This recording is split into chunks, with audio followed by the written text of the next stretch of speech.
மகாராஷ்டிராவில் முதலமைச்சராக தேவேந்திர பட்னாவிஸ் பதவியேற்றார். ஏக்நாத் ஷிண்டே, அஜித் பவார் ஆகியோர் துணை முதல்வர்களாக பதவியேற்றனர். மகாராஷ்டிர சட்டப்பேரவைத் தேர்தலில் பிஜேபி தலைமையிலான மகாயுதி கூட்டணி 2 பங்கு இடங்களில் வென்று ஆட்சியை தக்கவைத்தது.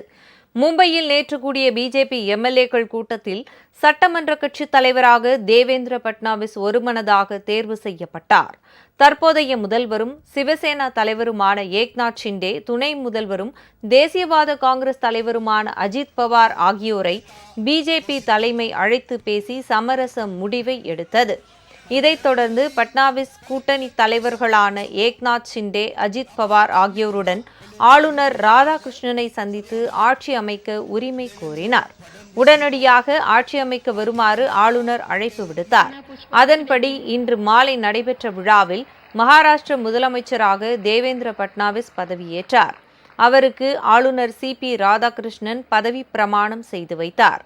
அவரைத் தொடர்ந்து ஏக்நாத் ஷிண்டே, அஜித் பவார் ஆகியோர் துணை முதலமைச்சர்களாக பதவியேற்றனர்.